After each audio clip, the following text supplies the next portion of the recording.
রহমানির রহিম। সম্মানিত জাতির জাগ্রত বিবেক, আমার অতি প্রিয় সাংবাদিক ভাইরা, আসসালামু আলাইকুম। আশা করি মহান সর্বশক্তিমান আল্লাহর অশেষ রহমতে আপনার সবাই ভালো আছেন। বহু প্রতীক্ষিত ও বাংলাদেশের অতি গুরুত্বপূর্ণ আসন্ন সংসদ নির্বাচন, এটা কোনো সাধারণ নির্বাচন নয়। ৩৬ জুলাই আন্দোলনের ফসলে এই নির্বাচন এসছে এবং সেই নির্বাচন ডিসাইড করবে এই জাতি ফেসিবাদ চায়, বারবার ফেসিবাদ আসুক এটা চায় না, তারা চায় একটি শান্তির সুন্দর সমৃদ্ধ সোনার বাংলাদেশ। বাংলাদেশে 18 কোটি মানুষ বিগত 3টি জাতীয় সংসদ ও নির্বাচন, স্থানীয় নির্বাচনে ভোট দিতে পারেনি, আপনারা সবাই জানেন। আগামী 12ই ফেব্রুয়ারি এই নির্বাচনটি হবে উৎসব মুখর, এবং উৎসব মুখর হওয়ারই কথা ছিল, কারণ এই উৎসব মুখর পরিবেশ চিরদিন পূর্বে আমরা দেখেছি। কিন্তু অত্যন্ত ভারাক্রান্ত হৃদয়ে দুঃখজনক হলো বলছি যে আমার প্রতিপক্ষ বিএনপি প্রার্থী জনাব আমানুল্লাহ আমান পুরো ঢাকা 2 আসনের 10টি ইউনিয়নকে সন্ত্রাসের জনপদে পরিণত করেছেন। তার যে মূল কাজ, সেই মূল কাজে তিনি ফিরে এসেছেন। আমি এক এক করে আপনাদেরকে সেই বর্ণনা দিব। শুধু তাই নয়, আপনারা দেখেছেন ইতিমধ্যেই তিনি প্রকাশ্যে তিনি এবং তার গুন্ডা বাহিনী আমাদেরকে হুমকি দিচ্ছে। জনসভায় তিনি বলেছেন, তোমরা লক্ষ্য রক্ষীকে যায় অন্য দলের প্রচারণায়। এই ভিডিওগুলো আপনারা যদি দেখতে চান, আপনাদের কাছেও আছে, আমার কাছেও আছে। আমি গত একদিন আগেও সব সে যা যা করবে সেগুলো আমাদের ঘাড়ে চাপিয়ে দিচ্ছে। যারা বাংলাদেশ জামাত ইসলামী অত্যন্ত শান্তি আর সুশৃঙ্খল বজায় রাখার একটা দল। এ দল কোনো সন্ত্রাসী বিশ্বাস করে না, এ দল কোনো মানুষকে আঘাত দেওয়ার কাজে বিশ্বাস করে না, তুই-তুকারি করে না, ভদ্র নম্র বিনয়ী একটি দল, সুশিক্ষিতদের একটি দল। সুতরাং সে চেয়েছে তার উদর পিন্ডি উদর গানে চাপিয়ে সে কাজগুলো নিজেই সমাধান করার জন্য। প্রিয় সাংবাদিক ভাইরা, আপনার আইন প্রয়োগকারী বিভিন্ন সংস্থার সদস্যদের নিজ দলীয় স্বার্থে ব্যবহার করার সে চেষ্টা করছে, এবং প্রশাসনও কিছু কিছু স্থানে পক্ষপাত দুষ্ট আচরণ করছে বলে আমাদের প্রতীয়মান হয়। বিএনপি প্রার্থী আমানুল্লাহ আমান সে কেরানীগঞ্জের জনগণকে জিম্মি ও জনগণের অর্থ বিভিন্নভাবে নিজে কুক্ষিগত করেছে, সেটা আপনারা সবাই জানেন। এবং দ্বিতীয় কোনো ব্যক্তিকে এ এলাকায় সে রাজনীতি করতে দিতে রাজি নয়। সে চায় সে এবং তার ছেলেই এই কেরানীগঞ্জ এবং ঢাকা 2-এর যার চিরদিন তারা এখানে ক্ষমতায় থাকবে, নির্বাচন করবে, যা প্রমাণিত হয়। আমি বাকি প্রমাণ কথাগুলো বললে আপনারা তা দেখতে পাবেন। প্রিয় সাংবাদিক ভাইয়েরা, জাতির এই ক্রান্তি লগ্নে যখন নির্বাচন হতে যাচ্ছে, তখন জনাব আমানুল্লাহ আমান পরাজয়ের ভয়ে আমার দাঁড়িপাল্লার ভোট কর্মী ও জামাত সহ 11 দলীয় নেতা কর্মীদের বাড়ি বাড়ি গিয়ে হুমকি ধামকি দিচ্ছে, ভোটদান থেকে বিরত রাখার চেষ্টা অপকৌশল করছে। এর প্রতিকারে আমরা বারবার আইন প্রয়োগকারী সংস্থাকে বলছি, কিন্তু অদ্যাবধি আমরা দেখিনি দৃশ্যমান কোনো অ্যাকশন। বিগত আওয়ামী লীগ সরকারের যারা ফেসিস্ট ছিল, যারা হত্যাকাণ্ডে জড়িত ছিল, যারা বিভিন্ন অপরাধ কর্মে জড়িত ছিল, দাগি আসামি, মামলার আসামি, তাদেরকে সে তার দলে ফিরিয়েছে। আপনারা আমার চেয়ে ভালো জানেন, সেই ছবি আপনাদের কাছে আছে। আপনারা সেই প্রতিবেদন প্রকাশ করেছেন কিনা আমার জানা নেই। এমনকি সে বিভিন্ন সাংবাদিকদের পর্যন্ত লক্ষ লক্ষ টাকা দিয়ে তাদের হাত করে নিয়েছে বলে আমরা জানতে পেরেছি। এবং সেই ছবিগুলো আপনারা প্রকাশ করবেন। যদি না থাকে আপনার কাদের কাছে ছবি, সেই ছবি আমি দিব, আমার কাছে আছে। কাদের নিয়ে সে মিটিং করছে, তাদেরকে নিয়ে সেই অপকৌশলগুলো করছে। প্রিয় ভাইরা, এই যে একটা নির্বাচন আচরণবিধি সরকার তৈরি করেছে, এই নির্বাচন আচরণবিধি নিয়ে প্রথমে আমরা জেলা রিটার্নিং অফিসারের সামনে তার কনফারেন্স রুমে জনাব আমানুল্লাহ আমানের উপস্থিতিতে আমি এবং আরেকজন প্রার্থী বলেছি যে এই নির্বাচন আচরণবিধির প্রতিটি জনাব আমানুল্লাহ আমান ভঙ্গ করছেন। তার সম্মুখে বলেছি, আপনারা যারা উপস্থিত ছিলেন তারা আপনারা বলতে পারবেন। শুধু তাই নয়, সর্বশেষে উনি বলেছেন আমরা আচরণবিধি মেনে চলব। উনি কিন্তু প্রতিবাদ করেননি যে আমরা যে কথাগুলো বলেছি এটার কোনো প্রতিবাদ তিনি করেননি, যে না আমরা এগুলো করিনি। তিনি বলেছেন আমরা সকল আচরণ মেনে চলবো, এই কথাটা বলেছেন।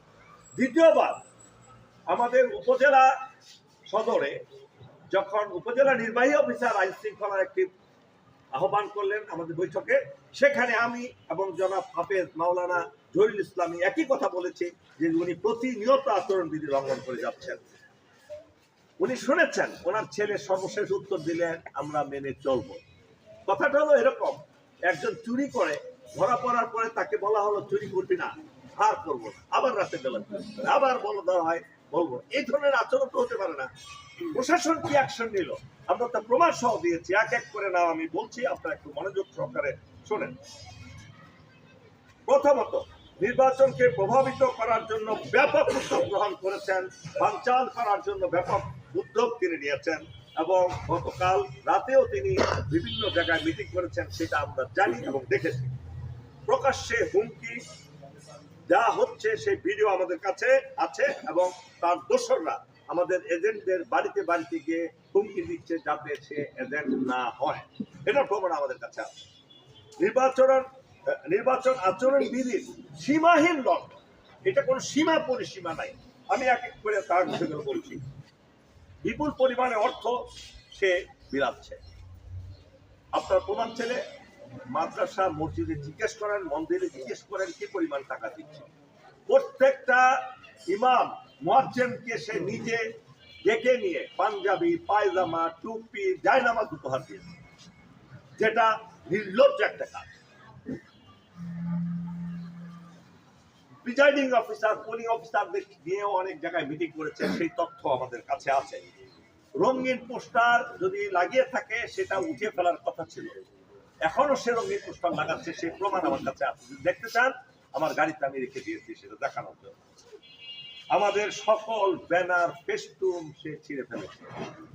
এই নির্বাচনী এলাকায় যদি নতুন কোন আগন্তুক প্রবেশ করেন, আপনারাই যদি প্রবেশ করেন, কেউ কি বলবে এখানে একমাত্র প্রার্থী আমানুল্লাহ আহমদ ছাড়া অন্য কেউ নির্বাচন করছে? এর কোন প্রমাণ দেখাতে পারবেন? পারবেন না।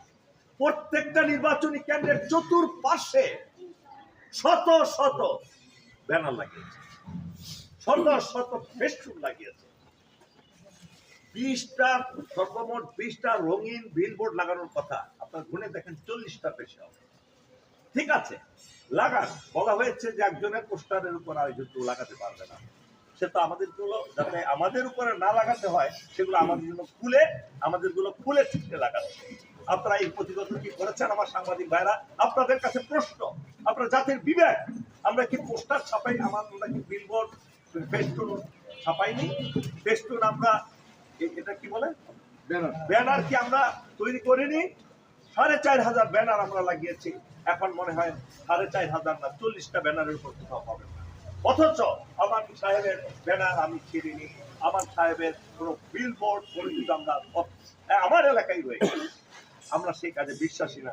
আমার দুঃখ হলো আপনার সাংবাদিক ভাইয়েরা এই জিনিসটা তুলে ধরেনি, এটাতে আমরা খুব কষ্ট পাচ্ছি। তার মানে কি আপনারও লেভেল প্লেইং ফিল্ডটাকে কাজ করে রাস্তা দখল করে প্রচারণা কেন্দ্র বানিয়েছে। আমি ছবি তুলে ভিডিও করে আমি দেখাই, আমি পাঠিয়েছি, কোনো কার্যকরী ব্যবস্থা দেখেন। বালতনা স্কুলের পশ্চিম পাশের রাস্তা দখল করেছে, মহাবাল স্কুলে করেছে, তারপরে জয়নগর করেছে। আপনারা কি সেই প্রতিবেদন দিয়েছেন? দেন, আপনারা দেখেছেন, কিন্তু আপনারা করেন মাইক এবং লাউড স্পিকার আপনারা সাক্ষী। আমরা যেখানেই গিয়েছি সেখানে গায়ের উপর পাড়া দিয়ে তারা বিকট শব্দে লাউড স্পিকারে বিকট মিউজিক দিয়ে আমাদের কথাবার্তা বলতে বাধা দিয়েছে। কয়েকদিন আগে তেঁতুলজোড়া হেমায়তপুরে আমরা যখন জনসংযোগে নেমেছি, 3 তলার উপরে ঢোল ঢাক বিশাল বাদ্যযন্ত্র দিয়ে যে ডিসিমেল না কত কি একটু কমানো, হ্যাঁ 60 ডিসিমেল, আমার মনে হয় মোর দেন 200 এর সাউন্ড দিয়ে তারা নাচ গান করে আমাদেরকে বাধা দিয়েছে। এখানেই খান্ত হয়নি, আমার বাসাটা এই গলির ভিতরে। প্রত্যেক দিন 10 তারিখের আগ পর্যন্ত আমার বাসার সামনে 5 মিনিট সে মিউজিক বাজানোর জন্য তার মিউজিশিয়ানদেরকে পাঠায় বড় বড় গীত। আপনাদের দৃষ্টি আকর্ষণ করছি ভাই, আপনাদের বিবেককে জিজ্ঞেস করো, আল্লাহর কাছে টাকা থাকবেন যদি আপনারা এগুলো প্রকাশ না করেন। তারপরে দেখেন অবৈধ অস্ত্র, যারা অবৈধ অস্ত্রের ধারে অবৈধ অস্ত্রের জন্য মামলা মোকদ্দমার আসামি, তাদেরকে আজকে তাদেরকে চতুর্পাশে তাদের দেখতে পাবেন। অভিযোগ করেছেন তাদেরকে নিয়ে করেননি। বাজেট, নির্বাচনী একটা বাজেট দেওয়া হয়েছে, শুধু পোস্টার আর ব্যানারের যদি হিসাব দেন এটাই হয়ে যাবে কয়েক কোটি টাকা। তাহলে কোথায় বাজেট রইল? কোথায় বাজেট এখানে রইল? বাজারও 4-5টা গাড়ি নিয়ে ঘুরছে সর্বত্র। এই গাড়ির কি দাম নাই? এই গাড়ি চালানোর জন্য খরচ হয় না? আর আমি গাড়ি নিয়েছি হায়ার করে, ভাড়া করে নিয়েছি, কারণ আমি জনগণের, আমি সাধারণ মানুষের নেতা, আমি কোনো ধনী ব্যক্তির নেতা নই, আমার ভাড়া করা গাড়ি। সর্বশেষ আপনাদের দৃষ্টি আকর্ষণ করছি, এগুলো কেন করা হচ্ছে?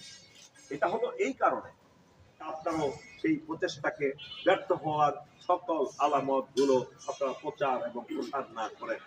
আমি সাংবাদিক ভাইদের আন্তরিকভাবে ধন্যবাদ জানাচ্ছি।